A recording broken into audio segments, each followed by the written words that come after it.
ఆగో గీ బుజ్జేం తప్పు చేసిందని పర్షాన్ కాకుండ్రుల్లా గీ చెల్లెమ్మ తప్పొప్పులు చెయ్యలే. ఆమె నేరస్తురాలేం కాదు. మరి గీ పోలీస్ బండి ఎందుకు ఎక్కాల్సి వచ్చిందంటే ఇవాళ ఆంధ్ర దిక్కు 10వ తరగతి పరీక్షలు చాలైనాయి కదా. ఈ చెల్లెకి ఇవాళ పొద్దుగాల 10వ తరగతి పరీక్ష ఉండేనట.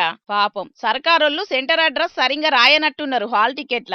అమ్మ నాయనలు సీదా విశాఖపట్నం దిక్కు గాజువాక జెడ్పీ హై స్కూల్లో దించి బుజ్జికి ఆల్ ద బెస్ట్ చెప్పి పోయిండ్రు. ఇక సెంటర్ లోపటికి పోయినాక ఈ చెల్లె నెంబర్ లేదట.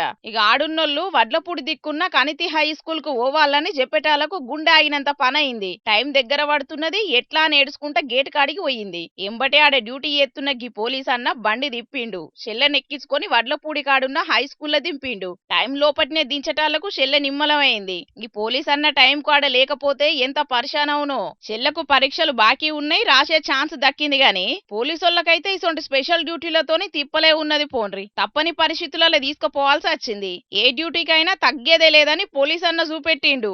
పరీక్షలు రాసే పిల్లగాండ్లు ఎప్పుడు ఎసొంటి పరిస్థితులు ఎదురైతాయో ఎవ్వలకు తెలియదు. ఓ గంట ముందుగాలనే పరీక్ష సెంటర్ కు చేరుండ్రి. ఆడ ఏ పర్షాన్ లేకుండా నిమ్మలంగుండి పరీక్ష మంచిగా రాయుండ్రి. సరేనా?